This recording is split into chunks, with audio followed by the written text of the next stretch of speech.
Grand Tours are phenomenal feats of endurance and physical exertion, and they place huge demands on the riders that race them. On the one hand, the athletes need plenty of fuel to get them round the 3,500 kilometres at an average speed of over 25 miles per hour.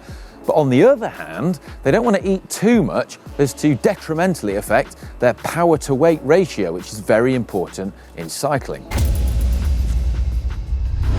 To find out more, I've come to the Giro d'Italia to talk with Nigel Mitchell, who is the head of nutrition for the EF Education First Pro Cycling team and formerly worked with Team Sky and British Cycling. Nigel has worked with top athletes who've had tremendous success at Grand Tours, one-day races, pretty much everything in top flight cycling. So he's an ideal person to talk to about the subject. I just want to know if the riders are allowed to have pudding. Let's find out.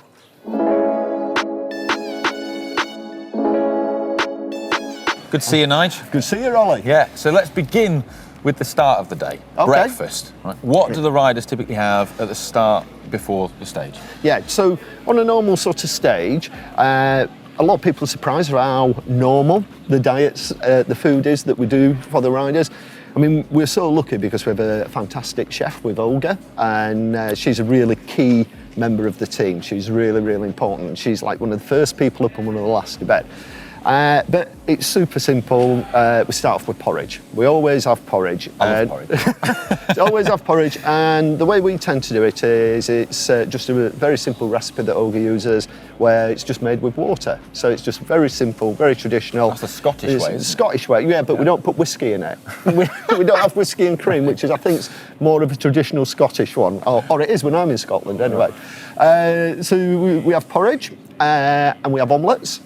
Always have omelettes. Olga will count up how many eggs she gets through in a Grand Tour, and it's like hundreds and hundreds of eggs. And then we have just normal sort of cereals. We'll have some cheese. We'll have some jams. It's just really standard, simple stuff. Yeah. But we try not to go too massive at breakfast time.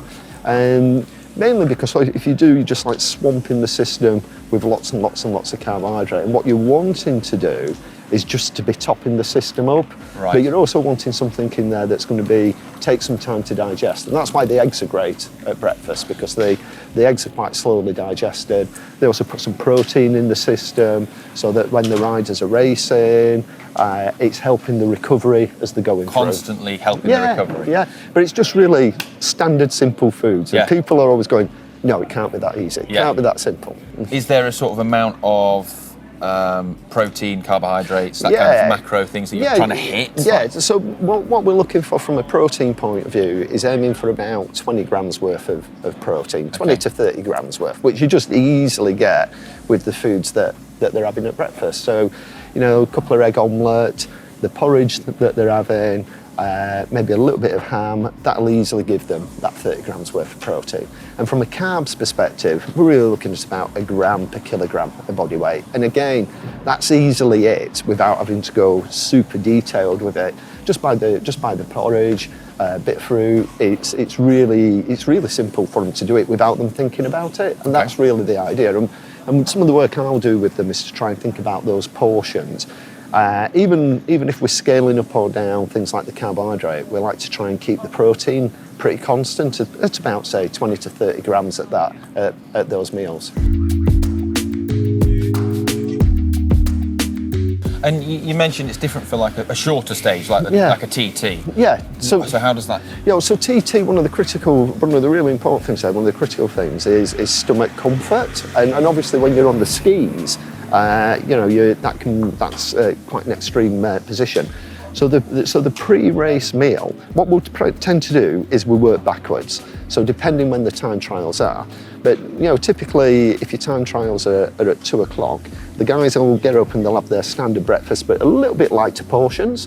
They'll go for a bit of a ride, a recon, and then 3-4 hours before the TT, they'll have the pre-race meal. And the pre-race meal, we always do the same. It's just rice and omelette. When we get out onto the stage, what are the riders eating during a stage? So during the stage, we tend to be aiming for, depending on the intensity, and this is where part of the education is that the riders have got to really be thinking for themselves, because you can't say to somebody, you've got to have so many grams of carbohydrate per hour, because of the intensities that they might be working at. So, you can have guys sometimes that come back and you look at the power files and they haven't really been working that hard, and you've got other days they've just been working full gas all the time. So what we try to work on is, if they're riding relatively moderate, it's for them to be aiming for about 40 to 60 grams of carbs per hour. If they're working harder, then it's more like 60 to 80, even up to sort of 100 grams per hour. And the way that we deliver the nutrition on the bike is like a modular system, in that we work on sort of 20 gram of carbohydrate sort of exchanges, if you get me. So like a rice cake's about 20 grams of carbs, a bar is like 40 grams of carbs, so that's like 2 exchanges. Depending on what drink we use, we might be using an 80 gram carbohydrate drink, so that's like 4 exchanges. So we just work on that type of a system. Yeah. I don't think the riders always fully understand But but we know, so we go, if you're having a bottle of this, so if you're having a bottle of the 8 gram, then that's going to supply you for an hour. Yeah. And what we tend to do is use more of that liquid carbohydrate feeding when the stages are more technical, in the mountains when it's more difficult to eat food, or later in the stages. So, at the first start of the stage, again, depending what the riders are doing, then in the bottles they may have just a bottle of water and a bottle of race drink, and the race drink is Scratch, which has got 20 grams of carbohydrate. It may be that their job's going to be getting in an early break, or they know they're having to work, so then we'll use like 80 grams worth of carbohydrates in their bottles. So we just sort of titrate it around that little bit.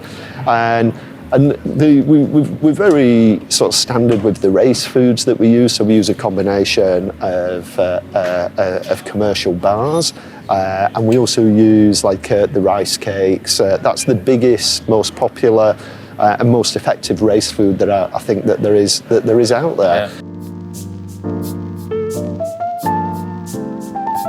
So something I want to talk about is the residue of foods. Okay, yeah. Because it's something you've mentioned before about riders avoiding foods that create a lot of water retention in the gut. And well, it's not so much water retention. It's more the fecal mass. It's the poo.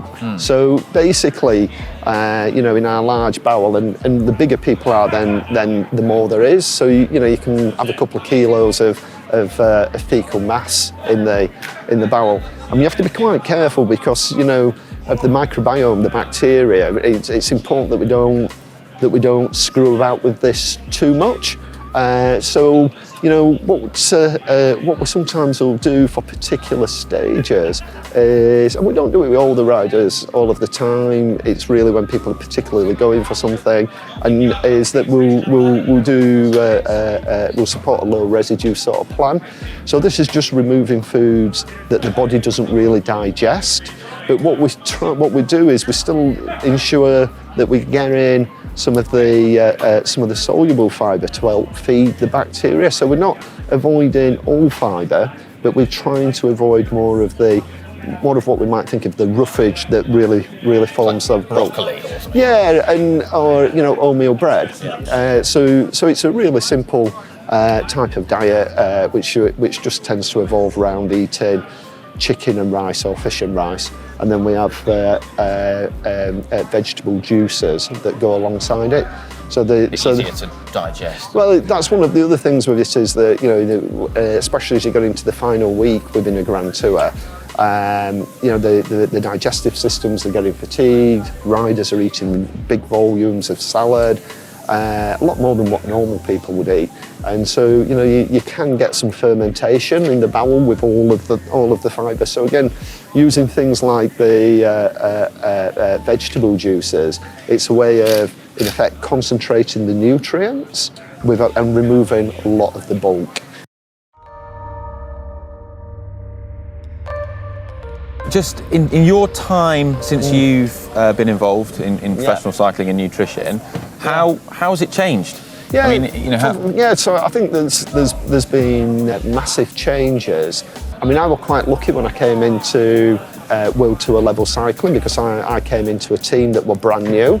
So I came into Team Sky, where we had an opportunity to rewrite the rules, and you know, it was a very low risk sort of situation because we weren't held back by some of the traditions, so we were able to try and look at what we were really trying to do, what we wanted to do, what currently also works. So you know, a lot of the practices that we do now with it is what I introduced sort of 10 years ago. Things have evolved, but what we've tended to see now, most of the other teams have taken on a lot of those practices as well, and so things have just moved along generally. So one of the big ones was previously things like pasta was really heavily used in cycling. Rice is used a lot more now. Again, all of the teams do this. Things like juicing, you now go to, you're in the restaurants at races and you see a lot of teams now doing juicing. Things like the rice cakes, which I can't take full credit for because it were actually Alan Lim, who got a recipe from his grandmother about doing these years ago, and he did something similar, and it was Brad Wiggins that said to me, oh, Alan does these sort of ricey things which are really good on the bike, so we adopted and adapted some of those recipes. And again, all of the teams do that now. And you know, Alan tells me that when he was working in pro cycling sort of 15 years ago, people used to ridicule him for him walking around with his rice cooker. People used to take the mickey, and now every team's got like 4 or 5 rice cookers, you know. So there's been these changes, and I think that the fact that there's much more of a concentration on the quality of food to what there were sort of 10 years plus ago. Yep. You know, all of the teams now have a chef. All of the teams now employ somebody in a nutrition capacity to take the responsibility for both the strategic and the operational activity of food and nutrition within the team. The quality of nutrition products, I think, have really increased, but I think the intelligence around using the products has increased as well now. So I don't think it's a case that people just go, for racing, we've got to use these bars, we've got to use gels, we've got to use these drinks. We're now thinking, what is actually the most appropriate fueling solution for what we're wanting to do? So we're thinking about what the problem is, and then how do we address that problem, not what have we got to do that we can just throw at it and try to make it work. What are there things that are blacklisted that you can't have? No, I mean, the way I tend to work is I don't really like a didactic approach, good, bad. What I like to try and do is to go, okay, these are what we feel supports a performance environment, supports a performance diet. And so there'll be foods that we will not provide riders, but if that's something they really want, then they can go and get it, but we don't ban it.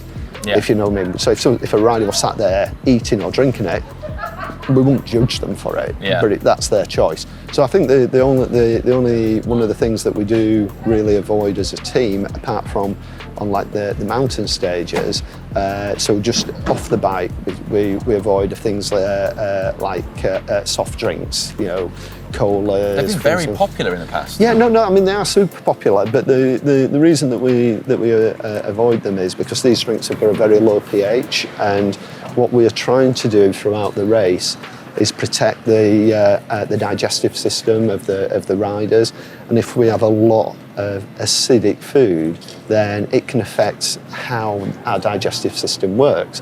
So there's nothing wrong with a can of soda.